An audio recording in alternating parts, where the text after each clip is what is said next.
النبي الأمين الكريم ونحن على ذلك لمن الشاهدين والشاكرين والحمد لله رب العالمين. عزیزان ملت اسلامیہ، بالکل تیار ہو کے بیٹھیے. میں تھوڑا سا آپ کو ذہن دینا چاہتا ہوں تاکہ آپ آنے والے خطیب حضرت علامہ مولانا نفیس القادری صاحب کے خطاب کو سماعت کرنے کے لیے پوری طور پر آپ تیار ہو جائیں.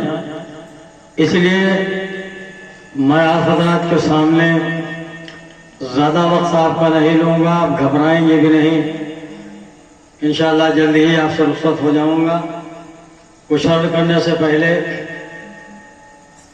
آئیے ہمارا آپ مل کر گنبد خضرا میں آرام فرمانے والے آقا جناب محمد رسول اللہ صلی اللہ علیہ وسلم کی بارگاہ بے کس پناہ میں درود پاک کا نذرانہ پیش کریں.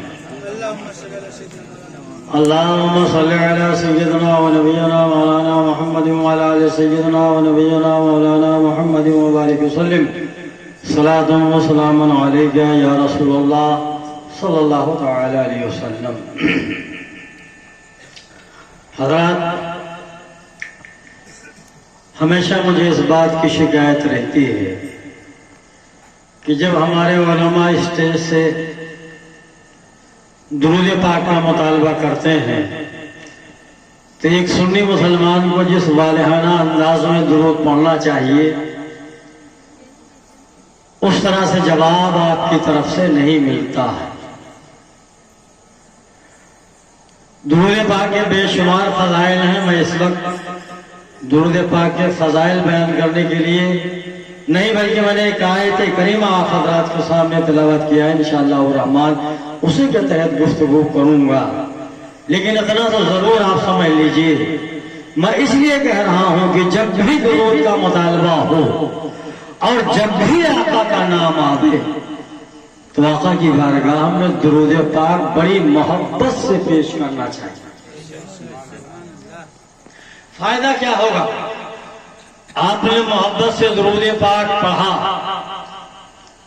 میرے آقا صلی اللہ علیہ وسلم ارشاد فرماتے ہیں کہ آپ کا پڑھا ہوا درود فرشتے لے کر نبی کی بارگاہ میں جاتے ہیں. کہا کہ خوش عقیدہ مسلمانوں، اس جلسے میں تم درود پاک پڑھ رہے ہو اور تمہارا یہ پڑھا ہوا درود پاک فرشتہ لے کر نبی کی بارگاہ میں حاضر ہوتا ہے. یہ تمہاری کتنی بڑی خوش قسمتی ہے کہ بیٹھے ہو ٹھگہا میں اور نام گنبد خضرا میں لیا جا رہا ہے. بے شک سبحان اللہ. اور صرف نہیں کہ نام لیا جا رہا ہے بلکہ فرشتہ کہتا ہے کہ اے میرے پیارے آقا صلی اللہ علیہ وسلم، ٹھگہا میں میلاد النبی کے جلسے میں محمد رفیق ابن امانت اللہ نے آپ کی بارگاہ میں درود پاک کا نذرانہ پیش فرمایا. آپ کا بھی نام لیا جا رہا ہے، آپ کے باپ کا نام لیا جا رہا ہے. کتنے خوش نصیب ہیں کہ آپ نبی کی بارگاہ میں درود پاک کا نذرانہ پیش کر رہے ہیں اور آپ کا نام گنبد خضرا میں لیا جا رہا ہے. میرے عزیزوں اور دوستوں، اس لیے جب بھی درود پاک کا مطالبہ ہو تو بڑی ہی عقیدت و محبت کے ساتھ نبی کی بارگاہ میں درود پاک کا نذرانہ پیش کرنا چاہیے. ایک مرتبہ بلند آواز سے درود پاک پڑھ لیجئے.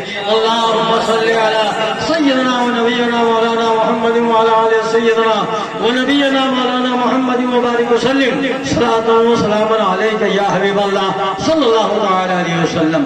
ارشاد ربانی، قد جاءکم من اللہ نور، تمہارے پاس اللہ کی جانب سے نور ہے. سمجھنے کی کوشش کیجئے گا. اللہ فرماتا ہے آیا تمہارے پاس اللہ کی جانب سے نور اور روشن کتاب. آیت بظاہر بہت چھوٹی سی ہے لیکن اللہ تعالیٰ نے اسی آیت کریمہ میں دو بڑے بڑے اعتراض کا جواب دے دیا. جب میرے آقا صلی اللہ علیہ وسلم اس عالم میں تشریف لائے تو آپ نے فرمایا کہ میں اللہ کا رسول ہوں. میرے آقا نے فرمایا کہ میں اللہ کا رسول ہوں. تو مشرکین نے کہا لست مرسلا، آپ رسول نہیں ہیں، آپ اللہ کے بھیجے ہوئے نہیں ہیں. مشرکین کی زبان لست مرسلا، آپ اللہ کے رسول نہیں، آپ اللہ کی طرف سے نہیں آئے، آپ اللہ کے بھیجے ہوئے نہیں ہیں. اور دوسرا ما ھذا الا بشر مثلنا، اے نبی آپ نہیں ہیں مگر ہماری ہی طرح سے تو ایک انسان ہے، ہماری ہی طرح سے تو ایک بشر ہے. دو بڑے بڑے اعتراض کہ آپ رسول نہیں اور آپ ہماری طرح سے انسان ہیں. آج بھی یہ اعتراض موجود ہے. لوگ کہتے ہیں کہ نبی ہماری طرح بشر ہے معاذ، لیکن اس آیت کریمہ میں اللہ نے ان دونوں کا جواب دے دیا. جس نے کہا لست مرسلا، آپ رسول نہیں ہیں، تو اللہ فرماتا ہے قد جاءکم من اللہ. یہ آنے والا کہاں سے آ رہا ہے؟ اللہ کی طرف سے آ رہا ہے.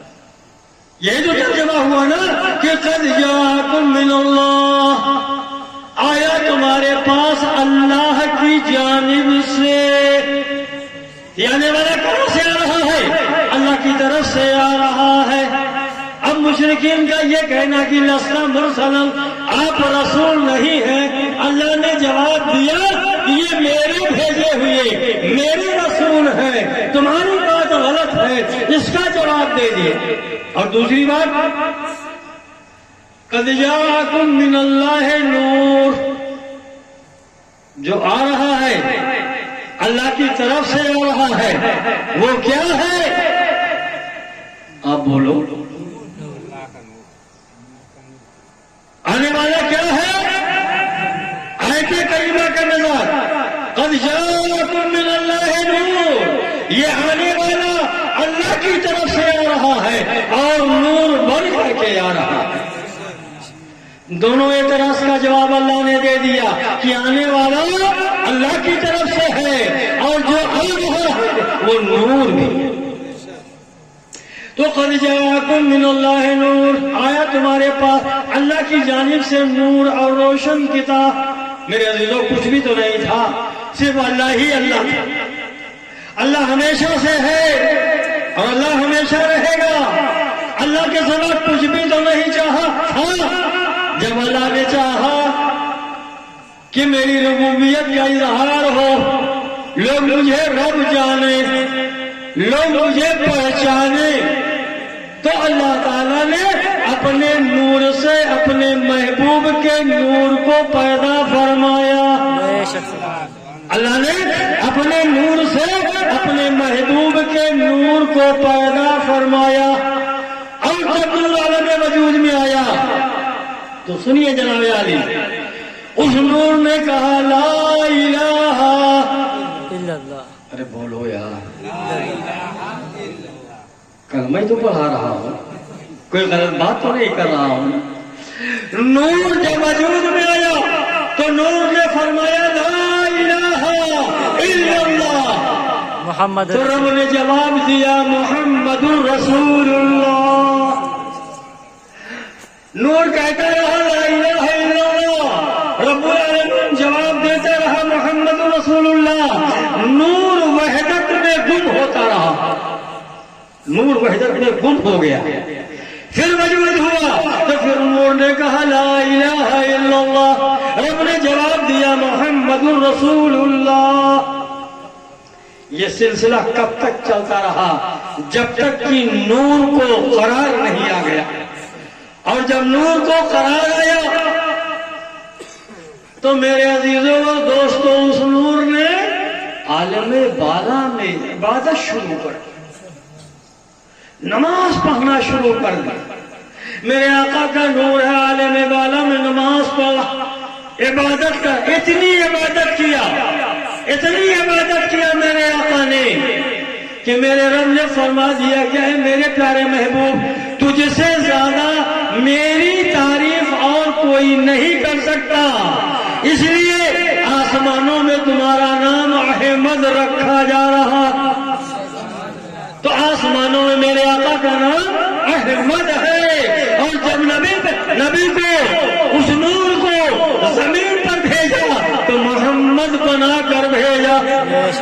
اے محبوب، تو نے سب سے زیادہ تعریف میری آسمانوں میں کی ہے، تو زمین پر تمہاری اتنی تعریف ہوگی کہ تمہارے مقابلے میں کسی کی تعریف نہیں ہوگی، اس لیے تمہیں زمین پر محمد بنا کر۔ جہاں تاریخ تھا ظلمت کدا تھا، سخت کالا تھا، جہاں تاریخ تھا ظلمت کدا تھا، سخت کالا تھا، کوئی پردے سے کیا نکلا کہ گھر گھر میں ہو جاتا۔ اللہ کی سرکار قدم شان ہے یہ، انسان نہیں انسان، وہ انسان ہے یہ، قرآن کو ایمان بتاتا ہے انہیں، ایمان یہ کہتا ہے میری جان ہے۔ سبحان اللہ۔ وہ مقام ہے میرے آقا صلی اللہ تعالی علیہ وسلم کا۔ میرے آقا نے نماز پڑھنی شروع کر دی، آج آقا کی سنت ادا نہیں کرتے، آج آقا کی نگاہوں کو آنکھوں کو ٹھنڈک نہیں پہنچاتے۔ میرے آقا نے فرمایا قرۃ عینی فی الصلاۃ، نماز میری آنکھوں کی ٹھنڈک ہے۔ اے لوگو، اگر نبی سے محبت کرتے ہو تو نبی کی آنکھوں کو ٹھنڈک بھی تو پہنچاؤ۔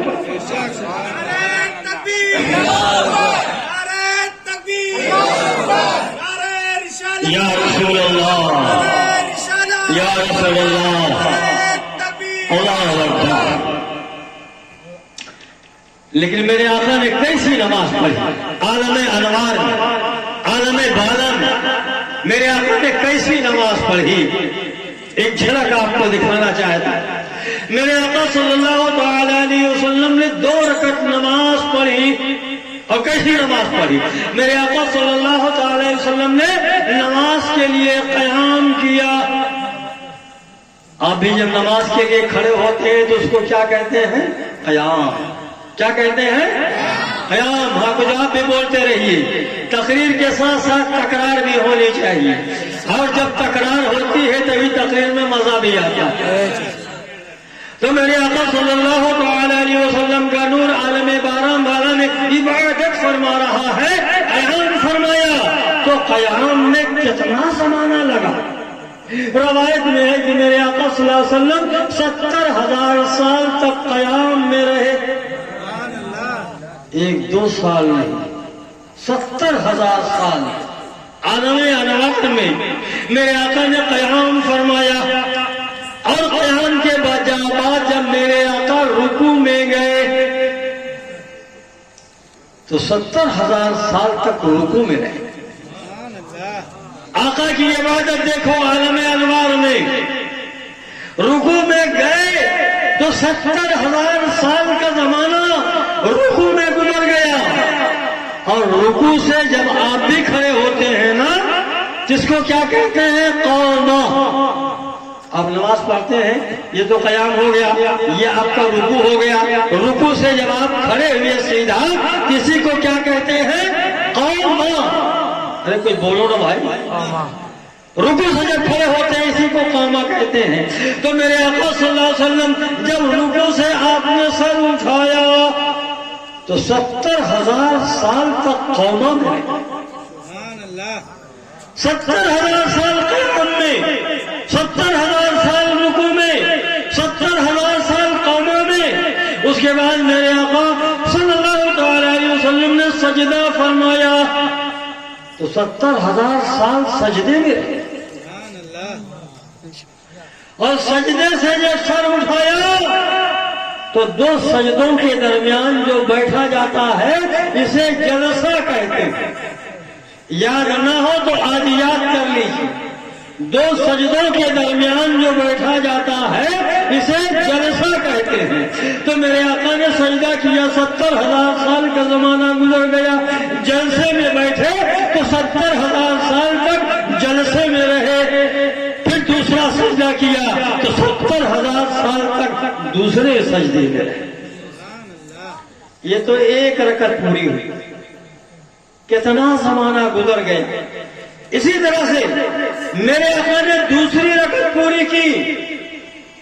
جب دوسری رکعت پوری ہو گئی تو میرے عزیزوں، میرے رب نے فرمایا اے محبوب تو نے عبادت کا حق ادا کر دیا۔ میرے رب نے فرمایا اے محبوب تو نے عبادت کا حق ادا کر دیا اور میں نے تیری عبادت قبول کر دی، میں نے تیری عبادت قبول کر دی۔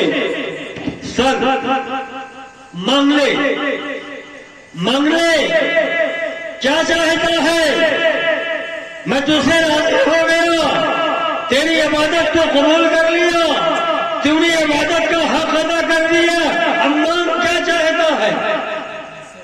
میرے پیارے دوستو، اے نبی کی امتی ہو، نبی نے وہاں بھی ہمارا خیال رکھا، عالم انوار میں، عالم بالا میں، جب رب فرماتا ہے اے محبوب مانگ، اے محبوب مانگ، کیا مانگتا ہے، کیا چاہتا ہے، تو میرے آقا نے کیا مانگا تھا، اے میرے رب، میرے پروردگار، مجھے ایسا لگتا ہے کہ تو ہمیں دنیا میں بھیجے گا اور دنیا میں تو مجھے ایک قوم کا رہبر بنائے گا، ایک قوم کا رہنما بنائے گا، وہی میری امت ہوگی۔ اے اللہ، یہ میرا خیال ہے کہ تو مجھے دنیا میں بھیجے گا، میں ایک قوم کی رہنمائی کروں گا، میں ایک قوم کی رہبری کروں گا۔ اے میرے پروردگار، بشر ہونے کی وجہ سے، بشری تقاضے کی بنیاد پر میری امت سے خطا بھی ہوگی، میری امت سے گناہ بھی ہوگا، میری امت غلطیاں بھی کرے گی۔ اے اللہ، جب تو کہہ رہا ہے مانگ تو میں مانگ رہا ہوں کہ اے اللہ میری گنہگار امت کی مغفرت فرما۔ بے شک سبحان اللہ۔ میرے آقا نے مانگا تھا تو ہماری اور آپ کی مغفرت کی دعا مانگا تھا، تو میرے رب نے فرمایا کہ اے محبوب جا، میں نے تیری دعا کو قبول فرما لیا ہے، بشرطے کہ ہمارا سینہ محبت رسول کا مدینہ بے شک بخشا وہی کہے گا، امتی وہی کہلائے گا جس کے سینے میں نبی کی محبت ہوگی۔ اگر سینے میں نبی کی محبت نہیں ہے تو وہ مومن ہو ہی نہیں سکتا ہے، اس کی عبادت کا کوئی مطلب نہیں، عبادت اس کی قبول ہوگی جو نبی کی محبت میں ادا کی جائے۔ سبحان اللہ۔ اللہ فرماتا ہے قد جاءکم من اللہ نور وکتاب مبین، آیا تمہارے پاس اللہ کی جانب سے نور اور روشن کتاب، تو آنے والا نور ہے، لیکن پیکر جامی میں، پیکر بشری میں، انسانی پیکر میں، انسانی جامے میں میرا نبی اس عالم میں تشریف لایا۔ نور پیکر بشری میں آ سکتا ہے کہ نہیں آ سکتا، اس پر بھی تھوڑی سی روشنی ڈالوں گا حضرات کے سامنے۔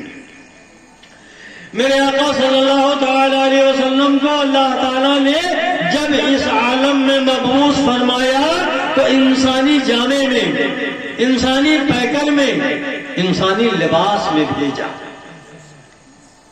میرے دوستو، انسانی جامے میں کیوں بھیجا یہ بھی آپ سمجھتے چلیں، اس لیے کہ اس نور کو دیکھنے کی ہمارے آنکھوں میں صلاحیت نہیں، نور کو دیکھنے کی بغیر حجاب کے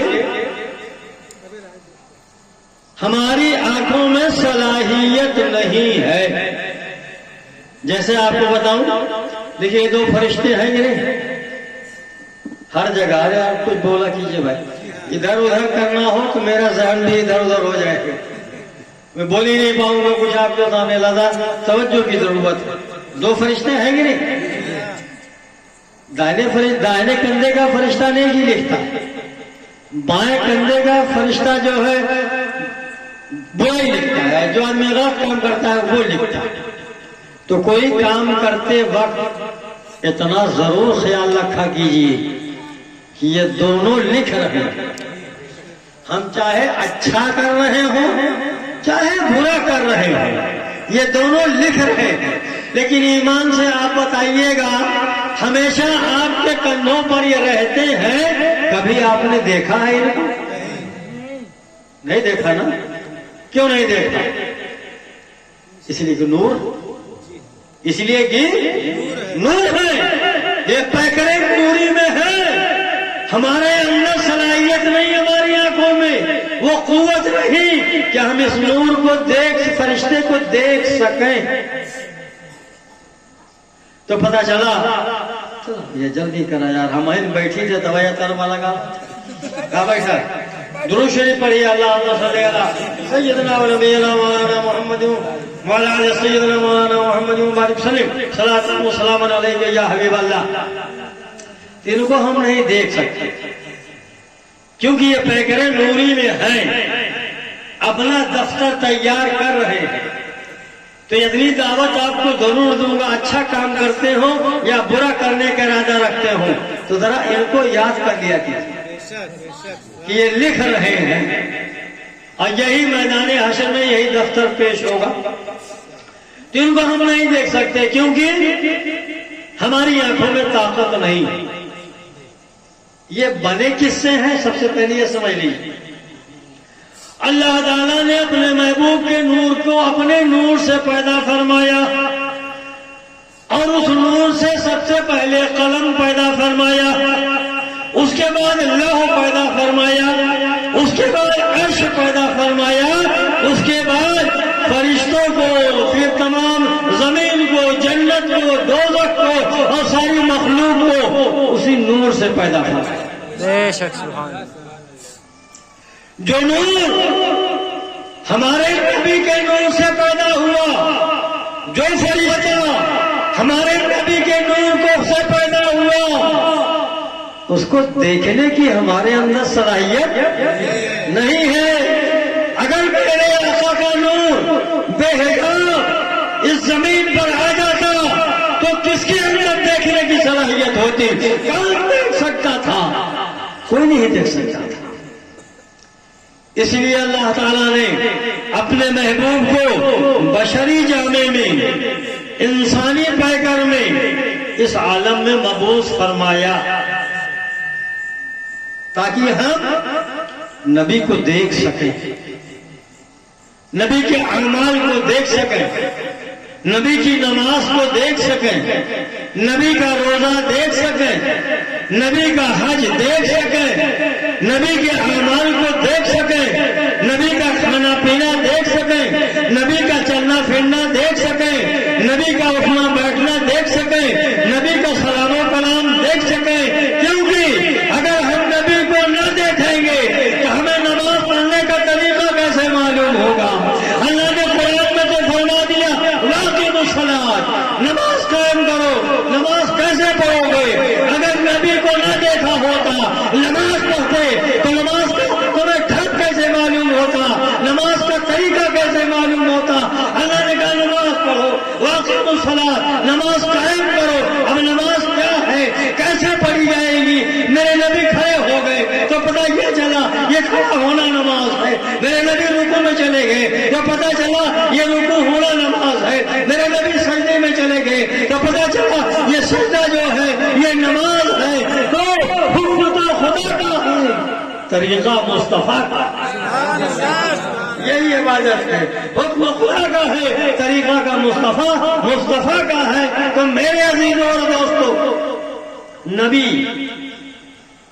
اس عالم میں بشری جامے میں تشریف لائے، یہ نبی کی ضرورت نہیں تھی۔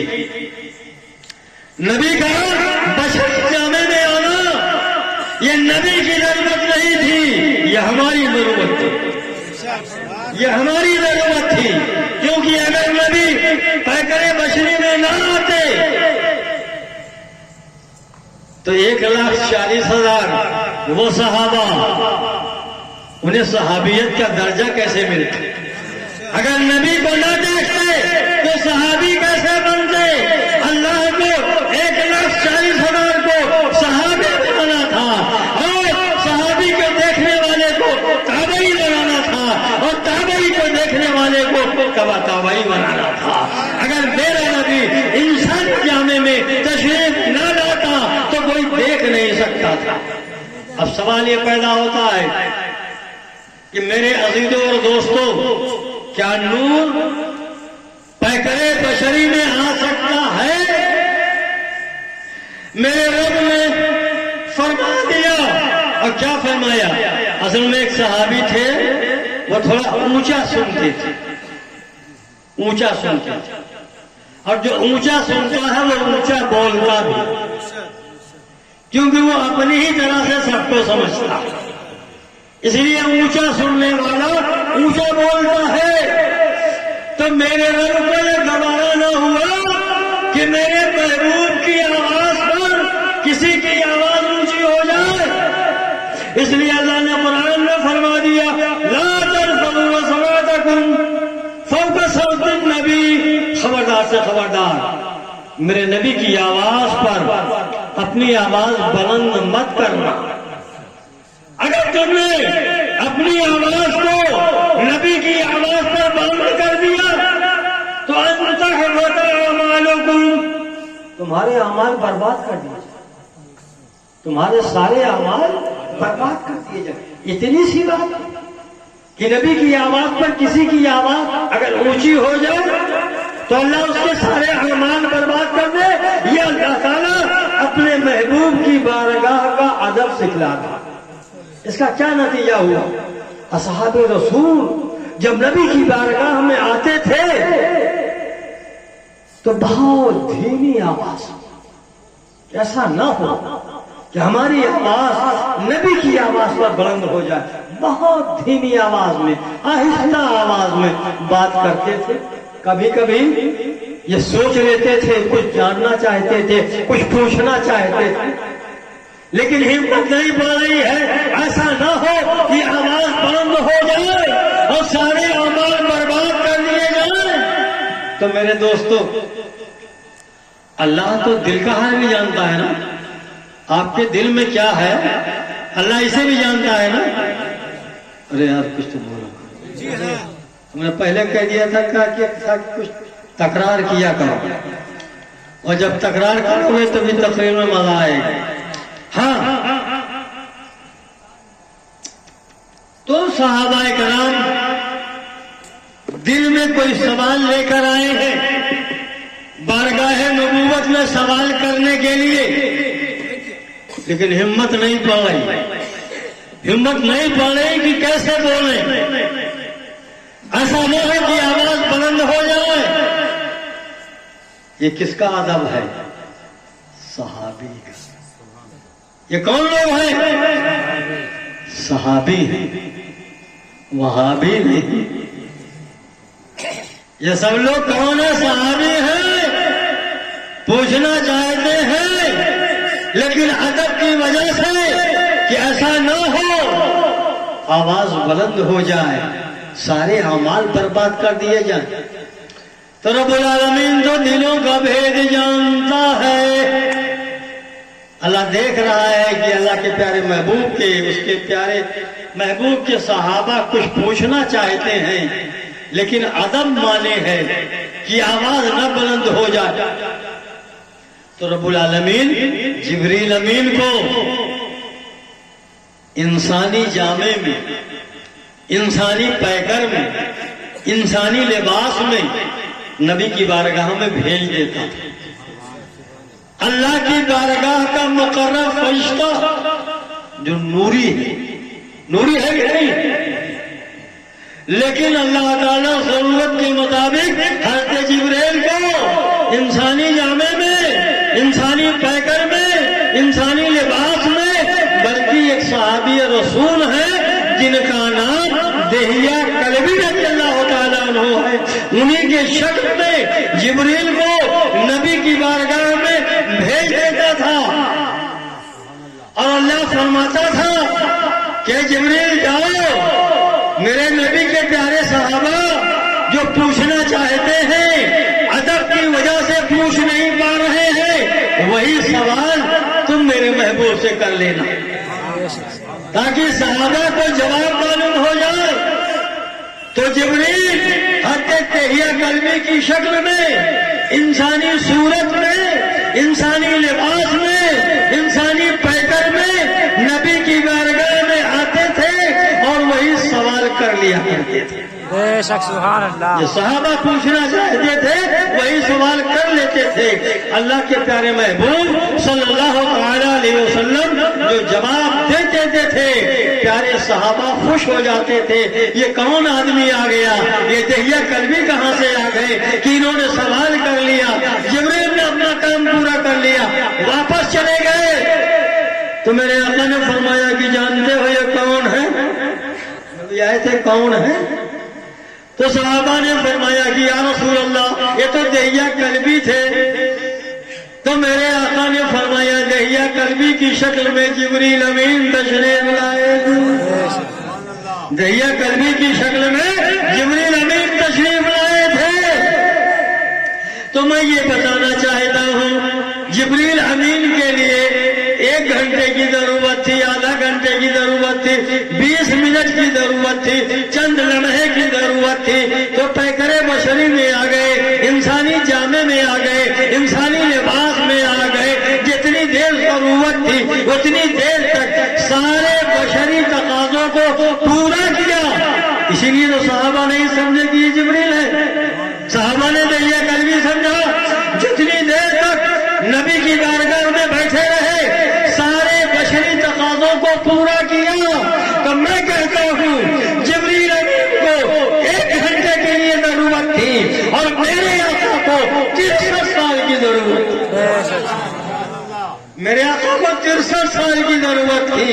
جبریل بھی نور ہے اور میرے آقا بھی نور ہے. اللہ نے ہم پر رحم فرمایا کہ نبی کو پیکر بشریت میں بھیج دیا, انسانی پیکر میں بھیج دیا. لیکن انسانی لباس میں دیکھ کر کے کچھ انسان بھی گمراہ ہو گئے.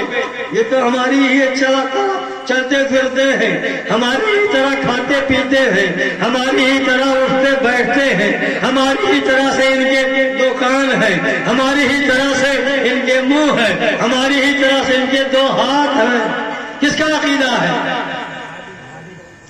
سبحان اللہ. دیکھیے ایک آواز, یہ جو سننے کی علامت ہے نا, یہ کون کہتا ہے؟ وہابی کہتا ہے. ہم کہتے ہیں نادان. ایک مرتبہ حضرت محمود غزنوی آئے حضرت ابو الحسن خرقانی رحمت اللہ علیہ کے پاس. تو حضرت بایزید کا تذکرہ شروع ہو گیا. محمود غزنوی نے کہا کہ یہ بایزید کیسے آدمی تھے؟ تو حضرت ابو الحسن خرقانی علیہ رحمت و رضوان نے فرمایا کہ بایزید بستانی رضی اللہ تعالیٰ عنہ ایسے بزرگ تھے کہ جس نے ان کو دیکھا ہدایت پا گیا. جس نے ان کو دیکھا ہدایت پا گیا. تو محمود غزنوی نے کہا ابو جہل نے نبی کو نہ جانے کتنی بار دیکھا لیکن ہدایت نہیں پایا. حضرت ابو الحسن خرقانی نے فرمایا کہ ابو جہل نے نبی کو تو دیکھا ہی نہیں. ابو جہل نے جب بھی نبی کو دیکھا محمد بن عبداللہ کو دیکھا تھا, محمد رسول اللہ کو نہیں دیکھا تھا. اگر محمد رسول اللہ کو دیکھتا تو ہدایت پا جاتا. تو میرے عزیزوں اور دوستوں, یہ جو کہتے ہیں نبی ہماری طرح سے ہے, اپنا ہاتھ پاؤں نبی کے برابر میں مقابل میں مساوی میں بتاتے ہیں. ہم کہتے ہیں نادان, اگر تیرے دل کے اندر ذرا برابر بھی ایمان کی رمق ہوتی تو حدیث کو پڑھ لیا ہوتا, قرآن کو پڑھ لیا ہوتا. میرے آقا فرماتے ہیں میں زمین پر بیٹھتا ہوں تو عرش اعظم کو دیکھا کرتا. تیری نگاہ میں یہ طاقت ہے. میرے آقا فرماتے ہیں میں ٹوٹی چٹائی پر بیٹھتا ہوں لیکن آسمانوں کے دروازوں کے کھلنے کی آواز سنتا ہوں. تیرے کام میں طاقت ہے. میرے آقا کی انگلی کا یہ عالم ہے کہ اشارہ کر دیتے ہیں تو چاند 2 ٹکڑے ہو جاتا ہے, اشارہ کرتے ہیں تو ڈوبا ہوا سورج پلٹ آتا ہے. لیکن یہ نبی کو اپنی طرح کہتا ہے. تو میرے عزیزوں اور دوستوں، میرے آقا صلی اللہ تعالی وسلم نور ہے، اللہ نے صرف انسانی پیکر میں بھیجا، اسی لیے میرے آقا صلی اللہ علیہ وسلم کا سایہ زمین پر نہیں پڑتا تھا۔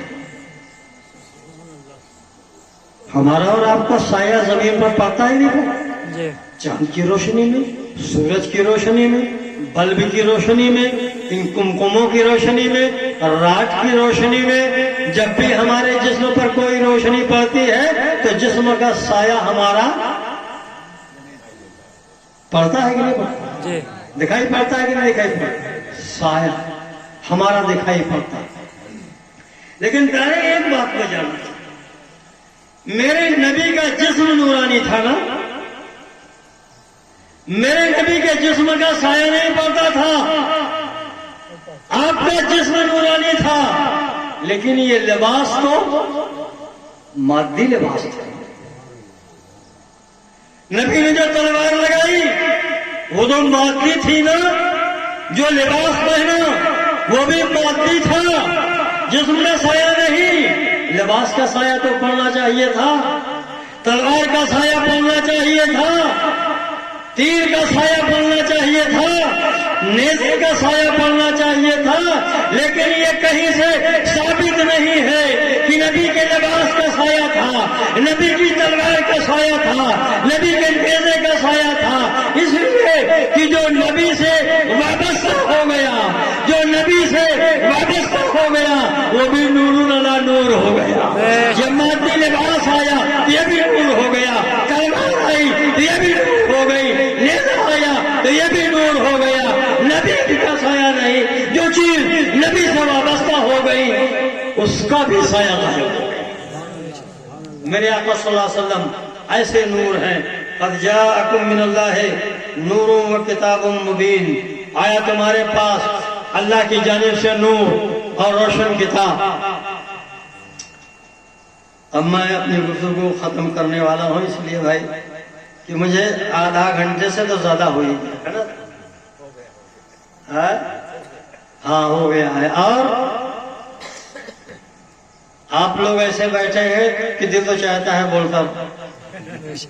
آج کئی راتوں سے جگا ہوا ہوں، ہمت آج آنے کی نہیں تھی، 3-4 پروگرام میں نے اسی لیے کینسل کیے، ان کو بتایا کہ میں بہت تھکا ہوا ہوں، کئی رات کا جگا ہوا ہوں۔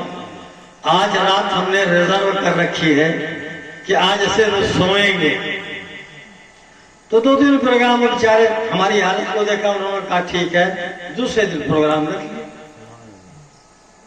شام کے وقت تقریباً دوپہر میں ظہر کے بعد جو ہے جناب محمد رفیق صاحب کا فون آ گیا کہ ہمارے یہاں پروگرام ہے، آنا ہے۔ تو بہت سی جگہ کافی مجبوری بھی تو ہو جاتی ہے، بہت نیک آدمی، ان کی اہلیہ قیصری بانو وہ بھی نیک، عبادت گزار، پرہیزگار، میں ان لوگوں کو پسند کرتا ہوں جو اللہ کی جانب رجوع ہے۔ تو الحمدللہ انہوں نے کہا تو میں ان کی بات رد نہ کر سکا، جیسے ابھی تک کئی راتیں جگتا رہا، چلو ایک رات اور بھی قربان کر دوں گا، اور کسی ایسے ویسے کام میں نہیں بلکہ میلاد النبی کے لیے اپنے آپ کو، بے شک سبحان اللہ۔ اس لیے میں ان کی درخواست میں نے قبول کر لیا اور آپ کے درمیان حاضر آیا۔ مولا تعالیٰ کی بارگاہ میں دعا یہی ہے کہ مولا تبارک و تعالیٰ اپنے حبیب صلی اللہ علیہ وسلم کے نور کے صدقے میں یہاں پر جتنے لوگ بھی حاضر ہیں سبھی کی حاضری کو قبول فرمائے، اور میلاد النبی کے فیضان سے سبھی کو بالا مال فرمائے۔ اور ہم تو کہتے ہیں کہ آپ بہت خوش نصیب ہیں، سنی مسلمان بہت خوش نصیب ہیں، آپ یہاں بیٹھے ہیں، ذکر آپ کا گنبد خضرا میں ہو رہا ہے، بے شک سبحان اللہ۔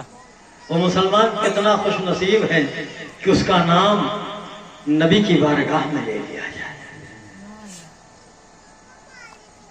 فرشتہ نبی کی بارگاہ میں آپ کا درود و سلام لے کر جا رہا ہے، جائے گا اور نام بنا یا رسول اللہ ٹھگہا کی سرزمین پر خوش عقیدہ مسلمانوں کا ایک مجمع تھا جس میں آپ پر درود پڑھ رہے ہیں، انہی کی درود کو میں آپ کی بارگاہ میں لے کر حاضر ہوا۔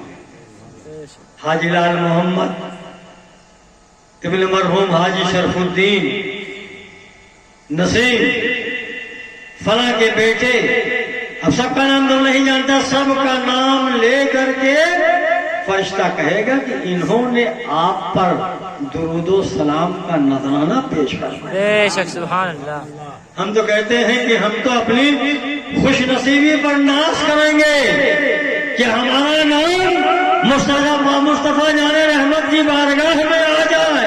وہ مسلمان یقیناً بڑا خوش نصیب ہے۔ تو میرے عزیزوں اور دوستوں، آپ خوش نصیب ہیں، اور یہی خوش نصیب لوگ کل اللہ کے محبوب حشر کے میدان میں ان کی شفاعت بھی کریں۔ بے شک سبحان اللہ۔ سب کی نہیں، وہ تو میرے نبی نے بتا دیا، میری امت میں 73 گروہ ہو جائیں گے، 72 جہنم میں جائے گا، ایک جنت میں جائے گا۔ یہ تو فرما ہی لیا کہ ایک جائے گا، ایک میں وہ کون ہے جس کا سینہ نبی کی محبت کا مدینہ ہے، وہی ایک ہے جو جنت میں جائے گا، جو بخشا جائے گا۔ الحمدللہ آپ سنی صحیح العقیدہ مسلمان ہیں، نماز پڑھنا چاہیے گا کہ بہت نماز پڑھتے ہیں۔ میرے آقا کی حدیث ہے کہ بہت سے لوگ ایسے ہوں گے جن کی نماز کو تم دیکھ کر کے یہ سمجھو گے کہ ہماری تو کوئی نماز ہی نہیں، ہماری تو کوئی عبادت ہی نہیں ان کے مقابلے میں۔ ان کو دیکھو تو مصلی بغل میں تسبیح 67 چل رہی ہے، لگتا ہے کہ ہر وقت یہ عبادت ہی کر رہے ہیں۔ اسی جماعت کی نشاندہی میرے آقا نے کیا ہے کہ ان کی عبادت کو دیکھ کر تم اپنی عبادت کو کچھ بھی نہ سمجھو گے، لیکن یہ ایمان سے ایسے نکلے ہوں گے جیسے کمان سے تیر نکل جاتا ہے۔ بے شک سبحان وہ اللہ۔ مومن نہیں ہوں گے۔ اس لیے سنی مسلمانوں، نبی سے محبت کرو، نبی کی سیرت پر، نبی کی سنتوں پر عمل کرو، تمہاری دنیا بھی کامیاب رہے گی، تمہاری آخرت بھی کامیاب رہے گی۔ مولا تبارک و تعالیٰ جن لوگوں نے اس جشن پاک کے انعقاد میں دامے درمے قدمے سخنے جس طرح سے بھی مدد کی ہو، مولا تو اپنے محبوب کی میلاد کے صدقے میں اسے قبول فرما دے، اور سبھی کی جائز تمناؤں کو پوری فرما دے، سبھی کو دارین کی کامیابیوں سے مالا مال فرما دے۔ آمین بجائے سید المرسلین وآخر دعوانا ان الحمدللہ رب العالمین۔ السلام علیکم ورحمۃ اللہ وبرکاتہ۔